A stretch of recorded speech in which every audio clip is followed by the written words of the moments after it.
Je suis le bon berger qui donne sa vie pour ses brebis.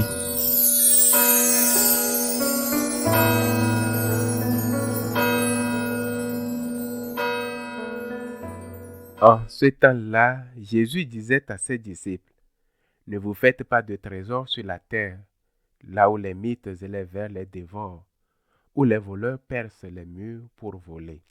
Mais faites-vous des trésors dans le ciel, là où il n'y a pas de mythes ni de vers qui dévorent, pas de voleurs qui percent les murs pour voler. Car là où est ton trésor, là aussi sera ton cœur. La lampe du corps, c'est l'œil. Donc si ton œil est limpide, ton corps tout entier sera dans la lumière. Mais si ton œil est mauvais, ton corps tout entier sera dans les ténèbres. Si donc la lumière qui est en toi est ténèbre, comme elles seront grandes, les ténèbres. Acclamons la parole de Dieu. Ce beau passage de l'Évangile selon saint Matthieu que nous venons de lire ce vendredi du mois de juin, qui est le mois consacré au cœur sacré de Jésus. Sur cette magnifique tapisserie, nous sont présentés le cœur sacré de Jésus et le cœur immaculé de Marie. Tout en gardant cette image devant les yeux, je vais relire ces paroles du Christ. Là où est ton trésor, là aussi sera ton cœur. Où doit être mon cœur? C'est la question que nous devons poser. Mon cœur doit être dans le cœur de Jésus. L'amour se paie par amour. Devant un tel amour, devant ce débordement d'amour immérité, devant cet acte d'amour, devant cet amour qui n'est pas un amour sentimental, mais un amour qui se manifeste par des actes, qui n'est pas un amour de parole, mais un amour qui a conduit le Dieu Tout-Puissant, son Fils unique, à se faire homme, à naître dans une grotte, à mourir sur une croix et à ressusciter pour nous. Devant cet amour, devant ce cœur sacré, palpitant d'amour, transpercé par l'épée de notre péché et nous rachetant par son sang lorsque nous le blessons, devant cet amour, je veux lui donner mon amour. Je le fais en étant conscient que son amour est à la fois humain et divin. Parfois, tandis que mon amour est si fragile, à peine un souffle et souvent un mot vide. Pourtant, ce que j'ai, ce que je possède, cette misère même est à lui et pour lui. Ce sentiment d'amour, ce fait de lui dire je t'aime, oui, mon Dieu, je t'aime. Ce fait de lui dire je t'aime si peu, mais je vais t'aimer. Ce fait de lui dire je vais t'aimer davantage chaque jour. Ce fait de lui dire je veux que ton cœur soit connu et aimé. Je veux être un héros du grand roi, comme le disait saint François. Je veux être de ceux qui annoncent que l'amour n'est pas aimé et qu'il a le droit d'être aimé par ceux qui ont tant reçu de lui. Et cela, Seigneur, ce sentiment d'amour, cette vive flamme d'amour qui blesse tendrement l'âme jusque dans son centre le plus profond, comme le disait sainte Thérèse de l'Enfant Jésus. Cet amour, Seigneur, doit se réduire en actes. C'est pourquoi le Seigneur, dans sa sagesse divine, relie ce passage à l'aumône en disant « Ne vous amassez pas des trésors sur la terre, où les mythes et les vers les détruisent, et les voleurs percent les murs pour les dérober.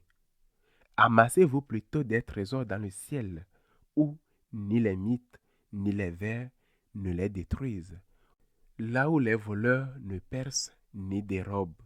Car là où est ton trésor, là aussi sera ton cœur. » Nous ne pouvons pas dire au Seigneur que nous l'aimons, même si nous avons honte de le lui dire, parce que nous savons combien peu nous l'aimons et que nous ne sommes pas capables de lui dire qu'en ajoutant « je vais t'aimer ».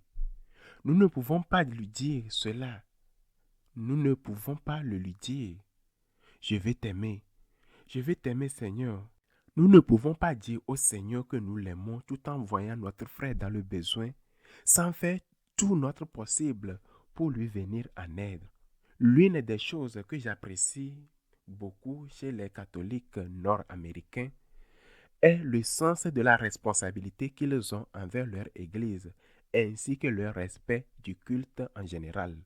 Le catholicisme nord-américain est exemplaire à bien des égards, mais cette conscience qu'ils doivent soutenir matériellement leur Église est en réalité qui n'existe pas dans beaucoup d'autres pays. Souvent, on ne donne qu'une modeste offrande, une petite monnaie. Certes, il existe des situations personnelles où l'on ne peut pas aider parce que l'on ne possède rien. Mais dans d'autres cas, c'est simplement qu'il manque de conscience de notre devoir d'aider. La conscience que nous devons soutenir notre Église et venir en aide aux personnes dans le besoin. Le catholicisme latino-américain en général, Dieu merci, avec de nombreuses exceptions, n'a pas pleinement assumé que nous avons le devoir d'aimer, que nous avons le devoir et non la simple possibilité de faire l'aumône, que ce n'est pas une option mais une obligation, que nous avons le devoir de faire tout le possible, tout le bien possible, non pas le bien impossible. Si tu n'as rien, que pourrais-tu donner? Tu n'as pas. Mais le Seigneur a parlé en donnant un exemple. Cette pauvre veuve qui donnait une petite pièce. Ce n'est pas que donner une petite pièce suffisait en soi. C'est qu'elle donnait cette pièce parce qu'elle ne pouvait pas donner davantage. C'est tout ce qu'elle possédait. Pourtant, cette pièce, elle l'a donnée. Oui, c'est tout ce qu'elle a. Nous ne pouvons pas dire que nous aimons Dieu, que nous ne voyons pas si nous n'aimons pas le prochain que nous voyons. Si nous disons au divin cœur que nous voulons l'aimer davantage chaque jour et faire de tout possible que les autres aussi l'aiment. Si nous faisons de cette rencontre de cœur à cœur, et c'est quelque chose de plus beau et de plus préférable que nous devons chercher et à lutter pour ça. Si son cœur sacré et divin rencontre au nôtre et nous embrasse, alors cela ne peut pas rester au niveau des sentiments. Comment pourrions-nous aimer celui que nous ne voyons pas si nous n'aimons pas celui que nous voyons? Là où est ton trésor, là aussi sera ton cœur. Si ton trésor, si ce qui occupe la première place dans ta vie, c'est l'argent, alors ne dis pas que tu aimes Jésus ou que tu veux l'aimer. Dis plutôt au Seigneur, en toi, je mets ma confiance. Je traverse cette situation, mais je te fais confiance. Dis-le lui, mais ajoute aussi, Seigneur, aide-moi à t'aimer davantage. Aide-moi à t'aimer chaque jour, par des actes et non seulement par des sentiments. Enflamme mon cœur de ton amour, enflamme mon cœur de ton feu, mais que cela ne reste pas une relation purement sentimentale, Seigneur. Seigneur, que cet amour se traduise en œuvre d'amour envers toi, puisque toi-même tu as accompli des œuvres d'amour pour moi. Seigneur, je vais t'aimer davantage chaque jour par des actes d'amour. Seigneur, tout en faisant tout le bien possible, bien sûr, car c'est par ce bien même modeste qu'il soit que je manifeste la sincérité et l'authenticité de mon amour envers toi. Qu'il soit ainsi.